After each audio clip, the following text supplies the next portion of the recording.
Kemudian BKN saya sangat memprihatinkan. Capaiannya hanya 95,43%.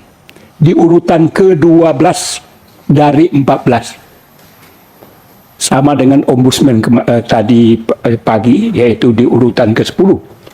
Tentu saya minta kepada BKN yang memang anggarannya tambahan di semester 2 tadi dikatakan ada tambahan sebanyak 396 M dari anggaran awal 608 M. Tentu saya ingin juga menanyakan apakah tidak ada pembukaan CPNS pada tahun 2024 ini. Karena tadi dikatakan kenapa terjadi anggaran tambahan di 2023 itu di semester 2 yang nilainya separuh dari pagu anggaran awal.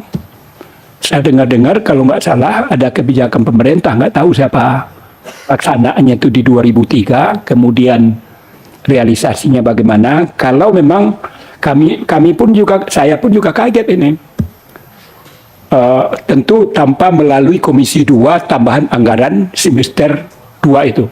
Saya merasakan rasanya tidak pernah yang tidak hadir dalam rapat tambahan anggaran di BKN 396 pada semester 2 itu terjadinya bagaimana, apakah atau saya luput atau saya memang tidak hadir, sehingga kaget juga saya ini ada tambahan anggaran yang sekian, tapi peruntukannya sangat jelas, yaitu dalam rangka pelaksanaan kegiatan CPNS. Tadi juga sudah disinggung oleh pimpinan, tapi belum menjurus kepada Menpan RB yang ditugaskan oleh undang-undang. Ini sudah terledor ini.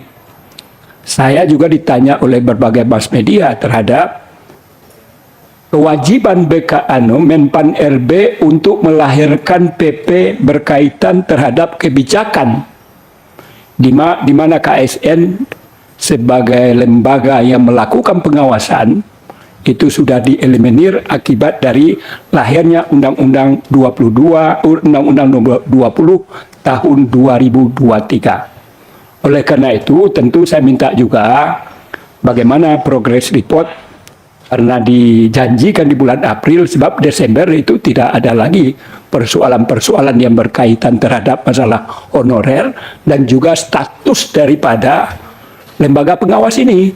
Memang kita dulu sebagaimana dibilang oleh pimpinan, kita berjibaku dan lain sebagainya, tetapi inilah sebuah kebijakan dan keputusan yang diambil, tentu kita harus sami'na wa ata'na. Harusnya dalam persoalan ini, Menpan RB juga harus paham, kita sedang menghadapi pilkada serentak yang belum pernah dilakukan selama ini. Artinya dinamika berkaitan tentang netralitas, ini sangat-sangat luar biasa. Bayangkan saja kemarin 14 Februari 2024, di mana secara sumringah keberanian ASN untuk tidak netral.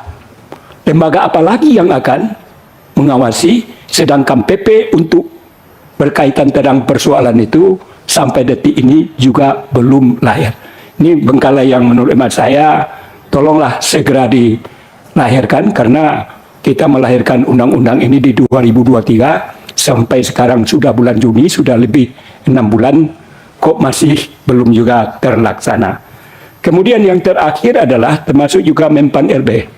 Progress report, makanya pendalaman nanti saya bicara anggaran, karena kita jarang-jarang bicara. Dulu dengan Pak Cahyokumolo kita sering. Progress report daripada eselonisasi ini gimana ya? Saya hanya mendapatkan ketika itu pada zaman Pak Cahyokumolo. Sudah ada gambaran-gambaran dasar yang disampaikan di pusat tentang masalah eselon 3 dan 4, kinerjanya begini, ke provinsi bagaimana, kabupaten kota dan juga bagaimana. Sebab ini juga menimbulkan masalah baru. Ada kebutuhan-kebutuhan di grassroots itu memerlukan eselon 4. Nah, bagaimana, dan tidak mungkin dilakukan oleh lembaga yang bersifat fungsional. Oleh karena itu saya selalu mengatakan bahwa persoalan eselonisasi itu bukan menghilangkan, menghapuskan, tetapi melakukan rasionalisasi terhadap jabatan eselon 3 dan 4 itu. Tentu ini juga perlu pemikiran, pendalaman, kajian yang lebih mendalam dalam melakukan rasionalisasi itu. Jangan hantam kromo aja, jadi kasihan juga. Kemudian yang anunya itu adalah masalah fungsional. Dulu sering juga dikatakan oleh Menpan RB ini bahwa anggarannya malah lebih membengkak. Saya nggak masuk akal itu. Dengan adanya dirasionalisasikannya eselon 3 dan 4 terjadi pembengkakan. Kalau saya mengatakan malah menurunkan anggaran. Kenapa? Ruang kantor untuk eselon 3 tidak ada lagi. Biaya operasionalnya tidak ada lagi. Kemudian pangkatnya jabatan, jabatannya kan tidak ada lagi jabatan eselon 3, eselon 4 itu kan ada yang diberikan apresiasi oleh pemerintah, tunjangan jabatan, bukan kinerja, tunjangan jabatan. Artinya tunjangan jabatan tidak ada, kantor juga tidak ada, biaya operasional terhadap jabatan eselon 3 dan 4 juga tentu hilang. Apakah benar sinyalemen yang dikatakan malah dengan dilakukan pemindahan dari eselon 3 4 kepada fungsional menjadi membengkak, atau ini hanya karena masa transisi karena belum jelasnya. Ini juga merupakan PR bagi Menpan RB, mau diapakan fungsionalisasi itu. Sebab bagaimana fungsionalisasi itu eselon 3 dan 4 itu dia kan beragam jabatan. Dia sekarang jadi setara. Ini juga perlu di manage sedemikian rupa. Bagaimanapun dia pernah jadi pimpinan, sekarang dia tidak sudah fungsional. Antara eselon 3 dan 4 tentu jauh berbeda.